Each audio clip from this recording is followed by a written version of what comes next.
Alors on va améliorer l'aspect du texte.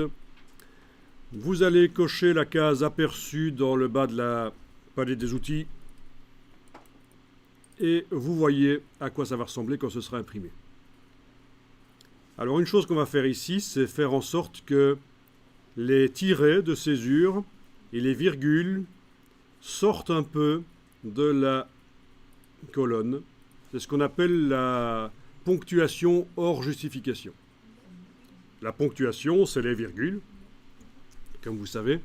Et hors justification, ça veut dire qu'on va le faire sortir un peu du bloc. Et pour faire ça, il faut sélectionner l'article.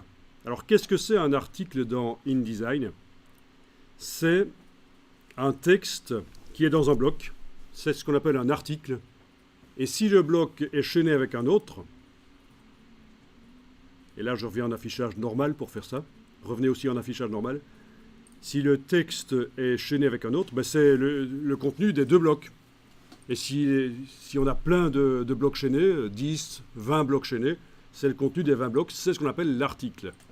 On va régler en utilisant la palette qui s'appelle article. Vous pouvez zoomer un peu à un endroit où on voit des virgules ou des tirets qui terminent une ligne. Alors, vous allez dans le menu Fenêtre.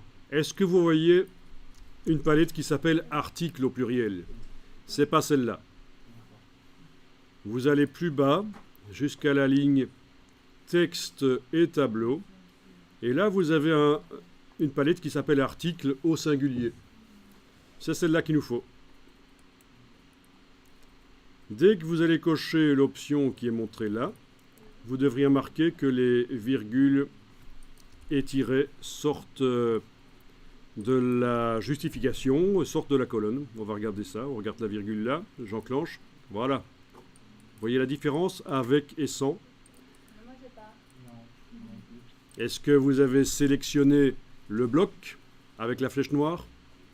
Bah oui, parce qu'il faut indiquer qu'on travaille sur cet article-là. Oui, parce il faudra régler ça pour chaque article du document.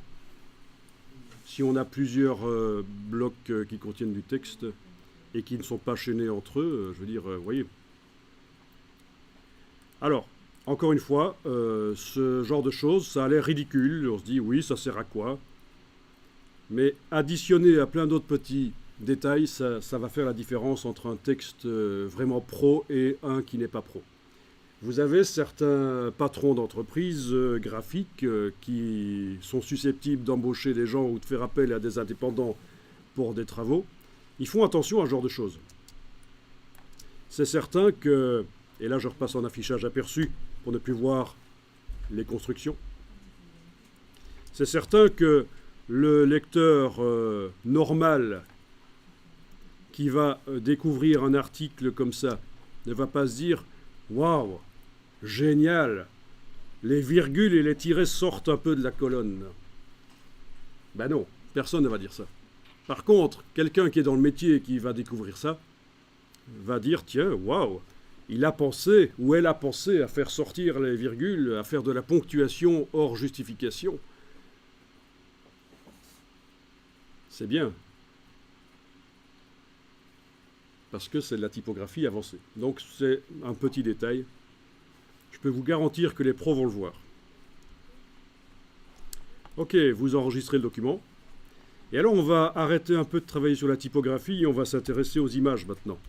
Et on reviendra sur le réglage de la typo plus loin parce qu'on sait qu'il y a des problèmes dans ce texte.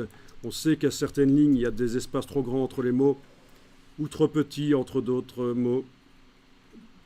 Donc la justification n'a pas été réglée correctement. On a juste demandé de faire de la justification, que ça colle de chaque côté, mais on n'a pas réglé la manière dont les choses se passent. Et InDesign, par défaut, en standard, il fait varier juste l'espacement entre les mots. Tout à l'heure, on va lui demander de faire aussi varier l'espacement entre les lettres, voire même de modifier un peu la largeur des lettres. Et ce sera beaucoup mieux. on aura un gris typographique meilleur.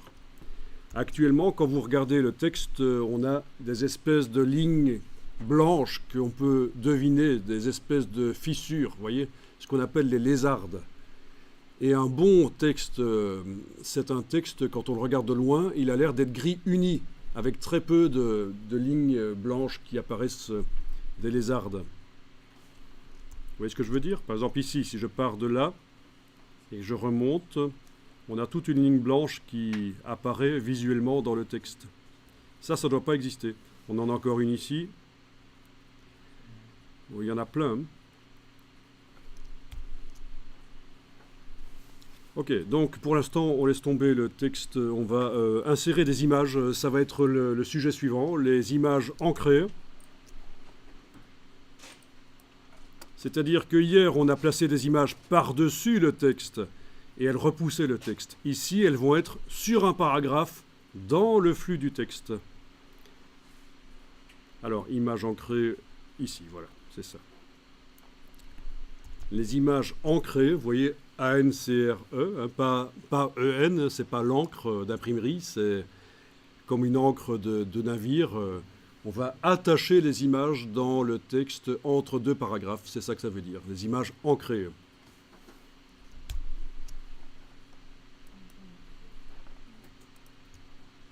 Bon, c'est d'ailleurs le titre du document qu'on est en train de faire.